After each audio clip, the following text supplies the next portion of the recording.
I have a $2,500 Pro 3 sitting right here, and it is in almost every aspect superior to this little box. But whenever I need a fat bassline first, I still reach out for this, a synth that costs about 10% of that, which is kind of stupid, right? So today I want to explain why, and at the end I'm gonna tell you who this thing is still for and who it isn't.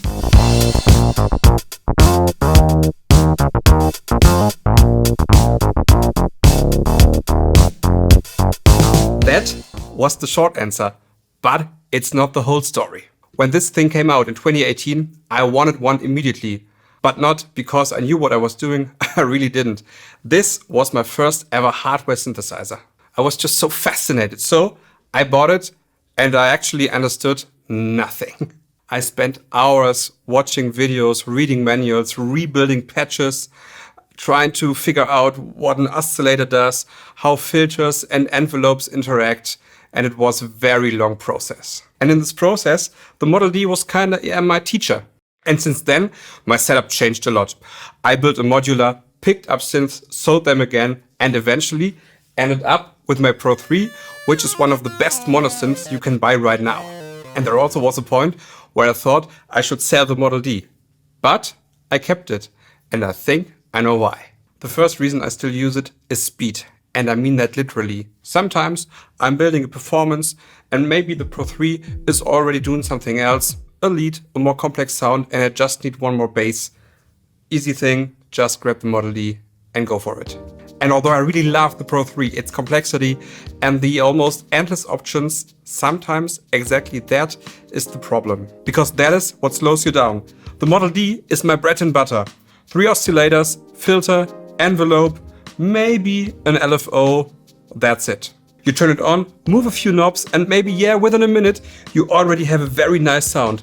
Just check out how quick we can build a bass sound. Everything's set to 0, so activate the 2 oscillators and turn them up. Let's choose a saw wave for both and 1 octave down here. Now we don't hear anything because the filter is closed. So let's open the filter a bit, give it a bit emphasis. Attack on both envelopes stays short. The decay goes up a bit here, more here, sustain is low there, and goes up here. Now,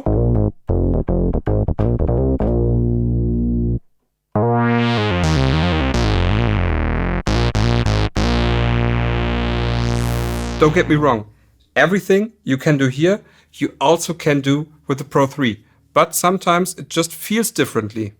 The second reason is the sound character of this synth, especially the ladder filter. I honestly don't know how to describe it. It's just warm, round, full. I really adore the Moog ladder filter.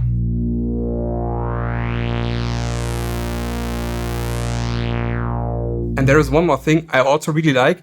It is the feedback overload. So you can overload your sound and distort your sound a bit.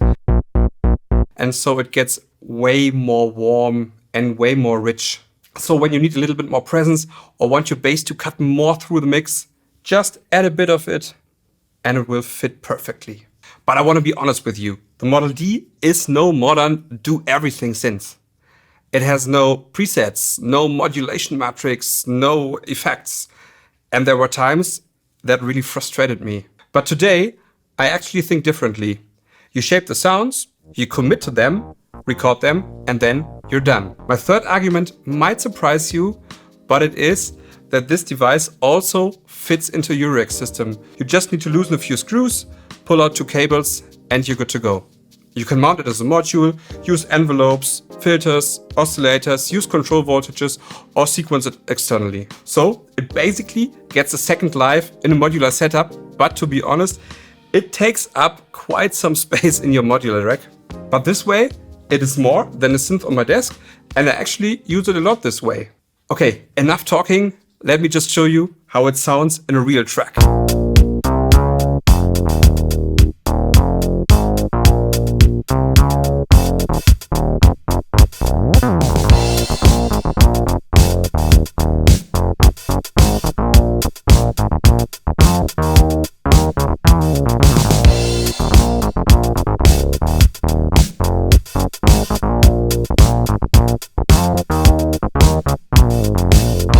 And that's it. That is why this one is still here in my studio. So, is the Behringer Model D still worth it after 8 years? Yeah, I think so. But only if you know what you're buying. If you want a fat, no-nonsense analog bass with a real Moog character, at this price, it's very hard to beat. Or if you're just starting out, like I did 8 years ago, and want to learn how analog synthesis actually works, this is a very good teacher you almost can't go wrong with. But if you want presets, modulation options, effects, or more versatility, there are actually way better options than this one. But 8 years in, it sits still on my desk or in my modular case. And now I'm interested, do you use the Model D or thought about buying it? Tell me in the comments what you like about it or what you dislike. And if you want to hear the Model D in a live performance situation, I have a video right here for you. Until then, thanks for watching, make more music, and